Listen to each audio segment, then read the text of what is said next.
Uncle Vernon was back and was smiling. He was also carrying a long, thin package and didn't answer Aunt Petunia when she asked what he'd bought. "Found the perfect place," he said. "Come on, everyone out." It was very cold outside the car. Uncle Vernon was pointing at what looked like a large rock way out at sea. Perched on top of the rock was the most miserable little shack you could imagine. One thing was certain, there was no television in there. Am I reading the correct page? "Storm forecast for tonight," said Uncle Vernon gleefully, clapping his hands together. "And these gentlemen kindly agreed to lend us his boat." A toothless old man came ambling up to them, pointing with a rather wicked grin at an old rowboat bobbing in the iron-gray water below them. "I've already got us some rations," said Uncle Vernon, "so all aboard." It was freezing in the boat. Icy sea spray and rain crept down their necks, and a chilly wind whipped their faces. After what seemed like hours, they reached the rock, where Uncle Vernon, slipping and sliding, led the way to the broken-down house. The inside was horrible. It smelled strongly of seaweed, and the wind whistled through the gaps in the wooden walls, and the fireplace was damp and empty. There were only 2 rooms. Uncle Vernon's rations turned out to be a bag of chips each and 4 bananas. We tried to start a fire, but the empty chip bags just smoked and shriveled up. "Could do with some of those letters now, huh?" he said cheerfully. He was in a very good mood. Obviously, he thought nobody stood a chance of reaching them here in a storm to deliver mail. Harry privately agreed, though the thought didn't cheer him up at all. As night fell, the promised storm blew up around them. Spray from the high waves splattered the walls of the hut, and a fierce wind rattled the filthy windows. Aunt Petunia found a mouldy blanket in the second room and made up a bed for Dudley on the moth-eaten sofa. She and Uncle Vernon went off to the limp bed next door, and Harry was left to find the softest bit of floor he could and to curl up under the thinnest, most ragged blanket. The storm raged more and more ferociously, and the night went on. Harry couldn't sleep. He shivered and turned over, trying to get comfortable, his stomach rumbling with hunger. Dudley's snores were drowned by the low rolls of thunder that started near midnight. The lighted dial of Dudley watch, which was dangling over. Can you just? Sure. What do you mean? No, just yeah. Okay. The snores were drowned by low rolls of thunder that started near midnight.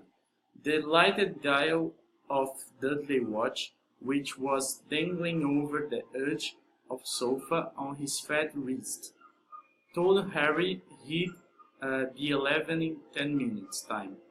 He lay and watched his birthday tick near, wondering if the Dursley would remember at all, wondering where the letter writer was now. 5 minutes to go. Harry heard something creak outside. He hoped the roof wasn't going to fall in, although he might be warmer if it did. 4 minutes to go. Maybe the house in Private Drive would be so full of letters when they got back that he'd be able to steal one somehow. 3 minutes to go. Was that sea slapping hard on the rock like that? And 2 minutes ago, what was that funny crunching noise? Was the rock plunging into the sea? 1 minute to go, and he'd be 11, 30 seconds, 20, 10, 9. Maybe he'd wake Dudley up just to annoy him. 3, 2, 1, boom. The whole shack shivered, and Harry sat bolt upright, staring at the door. Someone was outside, knocking to come in. Wow. Yeah. I don't remember it, in fact. Chapter 4, please continue. The keeper of the keys. Boom. They knocked again. Dudley jerked awake. Where's the cannon? He said stupidly. Where's the cannon? Because this is the sound of a bomb. Yeah. Boom! Yeah, I know. There was a crash behind them, and Uncle Vernon came skidding into the room. He was holding a rifle in his hands. Now they knew what been in the long, thin package he had brought with them. Who's there? He shouted. I warn you, I'm armed. There was a pause, then smash! The door was hit with such force that it swung clean off its hinges, and with a deafening crash landed flat on the floor. A giant of a man was standing in the doorway. His face was almost completely hidden by a long, shaggy mane of hair and a wild, tangled beard, but you could make out his eyes, glinting like black beetles under all the hair. The giant squeezed his way into the hut, stopping so that his head just brushed the ceiling. He bent down, picked up the door, and fitted it easily back into its frame. The noise of the storm outside dropped a little. He turned to look at them all. Couldn't make us a cup of tea, could you? It's not been an easy journey. He's joking. He strode over the sofa where Dudley sat frozen with fear. Budge up, ye great grey lump, said the stranger. Dudley squeaked and ran to hide behind his mother, who was crouching, terrified, behind Uncle Vernon. And here's Harry, said the giant. Harry looked up into the fierce, wild, shadowy face and saw that the beetle eyes were crinkled in a smile. Last time I saw you, you was only a baby, said the giant. Yeah, look a lot like your dad, like your dad, but you've got your mom's eyes. Okay, you look like your dad, but you got your mom's eyes. Uncle Vernon made a funny rasping noise. I demand that you leave at once. Sit, he said. You are breaking and entering.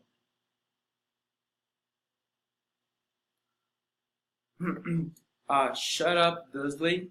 Yeah, great Brun, said the giant. He reached over the back of the sofa, jerked the gun out of Uncle Vernon's hands, bent it into a knot as easy as if it had been made of rubber, and threw it into a corner of the room. Uncle Vernon made another guy fun noise, like a mouse being thrown on. Anyway, Harry said, the giant turning his back on Dursley, a very happy birthday to ya. God summoned what? He speaks crazy language like slang. Yeah, I know. Here. I might have said it at some point, but it will taste Taste. all right. From an inside pocket of his black overcoat, he pulled a slightly squashed box. Harry opened it with trembling fingers. Inside was a large sticky chocolate cake with "Happy Birthday, Harry" written on it, in green icing.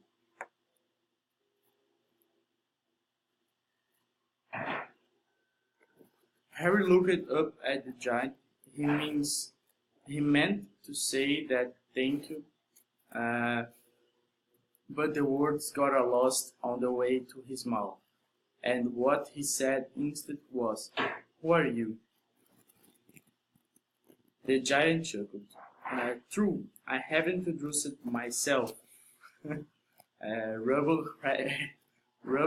Rubles Ragrid, keeper of keys and ground at Hogwarts." He held out an enormous hand and shook Harry's whole arm.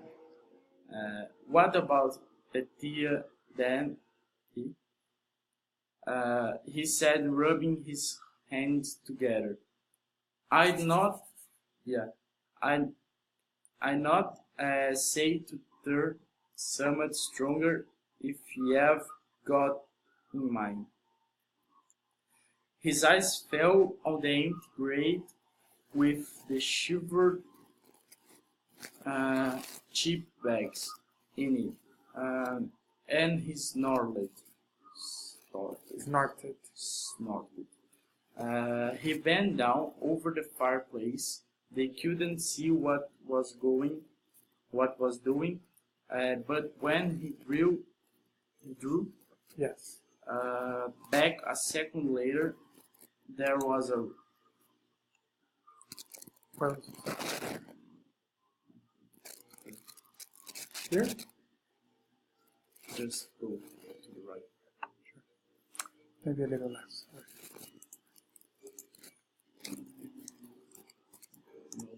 Sorry. I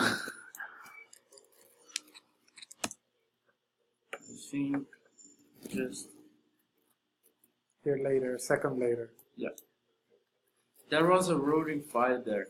It filled that the whole damp hut with flickering light, and Harry felt the warmth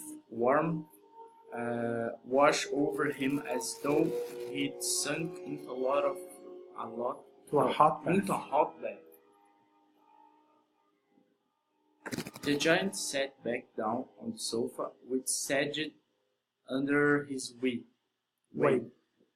and began taking all sorts of things out of the pockets of his coat: a copper kettle, a squash packet of saucers, a poker, a teapot, several chipped mugs, and a bottle of something amber liquid that he took a swig from before starting to make a tea.